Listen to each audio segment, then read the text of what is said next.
Assalamualaikum warahmatullahi wabarakatuh. Hari ini saya akan memberikan beberapa tips sederhana sebenarnya, yang mungkin bagi kita receh, tapi bisa jadi bagi sebagian orang itu bermanfaat. Nah, apa saja? Yang pertama, nah, masalah yang sering dihadapi oleh para pengguna Android ya, apalagi kalau dia masih baru-baru menggunakan Android, eh, itu nyimpan kontak HP. Nah, biasanya kalau udah ganti HP, hilang nih nomor teman-temannya. Jadi kadang tuh ketemu teman kan, Bani minta dong nomor nomor Bani, soalnya kemarin HP saya ganti, jadi kontaknya hilang semua. Nah, ini saya akan berikan tips. Jadi kalau kita mau nyimpan nomor orang tuh caranya kayak gini. Pertama kita klik dulu kontak ya. Nah, kemudian ditambah, terus kita simpan misalnya namanya ABCDE lah ya misalnya, terus nomor teleponnya misalnya nih ya. Nah, kemudian kita nyimpannya tuh di sini. Nih, lokasi memori. Lokasi memori pastikan kita nyimpannya di Gmail. Nah, ya. Nah, ini nih kelihatan kan? Ada Gmail, baru kita simpan. Teman-teman coba lihat deh. Ini saya punya 2963 kontak. Jadi, kontak-kontak ini memang dari sejak saya punya BlackBerry. Nah, tahun 2010 waktu itu. Jadi tahun 2010 pakai BlackBerry, udah pakai email dari awal tuh pakai Barazeni tadi kan. Jadi setiap kontak yang ada teman-teman saya itu saya simpan di situ. Makanya nomor-nomor HP teman-teman zaman kuliah pun saya masih punya kayak gitu. Nah, itu tips yang pertama. Jadi kita menyimpannya di kontak di Gmail, dan keuntungannya kalau misalnya kita login lagi ke device lain, misalnya kita buka tablet dan login pakai email yang tadi ya di Gmail tadi, maka kontak ini yang berjumlah 2993 itu nggak akan hilang. Jadi bisa beberapa device kita pakai. Bahkan kalau kita buka Gmail di laptop pun kelihatan di Google kontaknya. Oke. Tips yang kedua yang akan saya berikan yaitu saya selalu download aplikasi Evernote. Jadi Evernote ini adalah catatan yang online. Jadi semua catatan penting tuh saya simpan di sini. Dan kita tuh loginnya pakai email juga nih, kelihatan nih kan. Saya pakai email Barazenit ya, email yang selalu saya pakai hampir dalam hal apapun lah.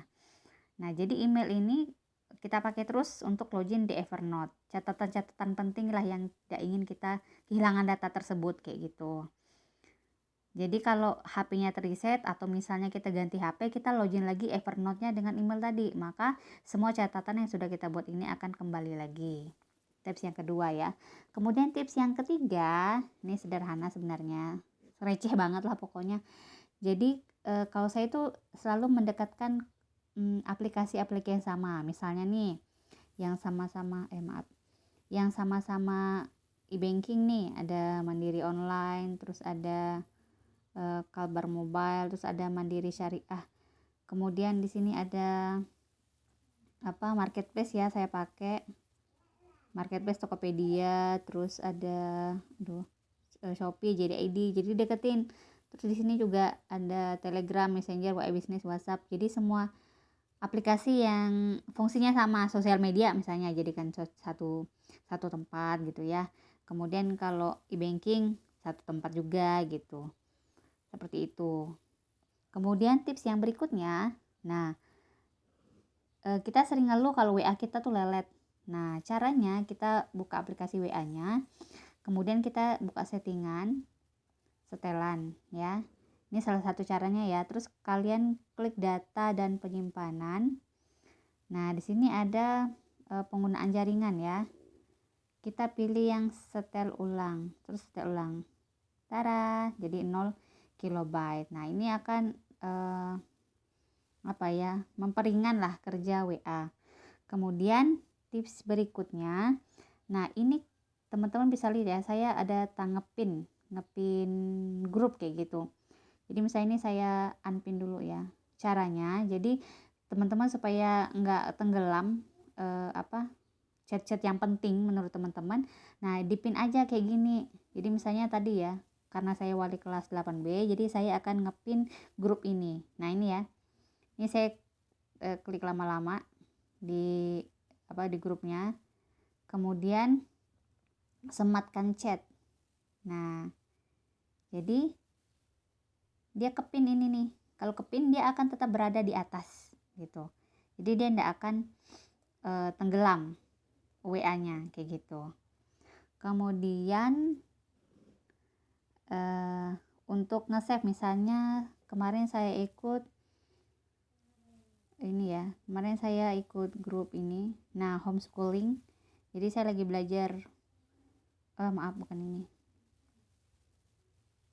coaching ya. Jadi saya lagi ikut coaching. Nah, ini coaching homeschooling ya. Jadi saya lagi belajar homeschooling.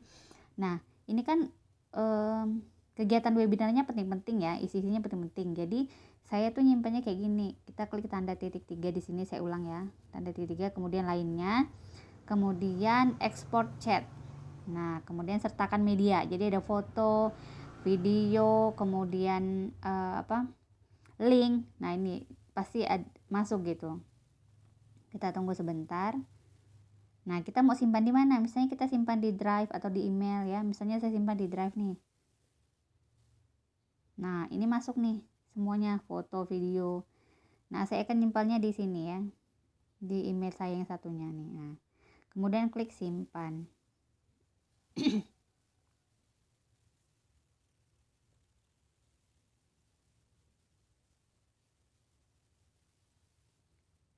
Nah, ini sudah diupload ya ke drive. Jadi drive itu sampai kapanpun akan bisa kita buka kapan saja kayak gitu.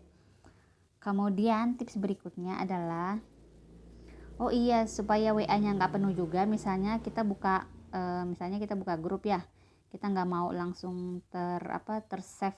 Kadang kan kalau kita nggak tahu settingan default pada WA itu adalah ketika kita buka WA itu kan dia langsung otomatis terdownload semua foto dan video, pesan apapun yang masuk ya.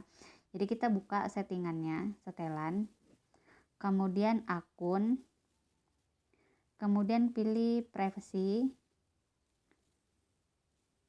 Bukan di sini ding. Ini kalau nggak salah data dan penyimpanan ya. Nah, ini unduh otomatis media. Jadi saat menggunakan ini saya nggak klik, tapi kalau misalnya diklik, maka otomatis ketika ada orang yang kirim dokumen, foto, video atau audio, itu akan otomatis terdownload. Tapi kalau kita nggak ngeklik, maka dia nggak akan terdownload. Jadi yang penting-penting aja yang kita download kayak gitu. Kemudian tips yang terakhir. Nah, tips yang terakhir nih, kadang kita ini kan punya kalau saya ini kan PNS ya, jadi ada NIK, nomor rekening segala macam. Jadi saya simpan di kontak aja. Nah, kontaknya ini kan tadi pakai Gmail ya, di device manapun akan tersimpan. Jadi misalnya NIK, nah ini ada nih NIK dan nomor kakak Bani, kemudian BPD, nomor rekening, nih nomor rekening BPD Bani ya. Jadi semua nomor-nomor penting nih saya simpan, NUPTK juga kayak gitu. Jadi pastikan semua ada di genggaman kita dengan satu benda ini, dengan benda persegi 4 ini ya, smartphone lah gitu kan ya, HP pintar. Kita juga harus pintar menggunakannya. Oke, sekian dari saya. Semoga tips-tips ini bermanfaat untuk teman-teman semuanya. Assalamualaikum warahmatullahi wabarakatuh.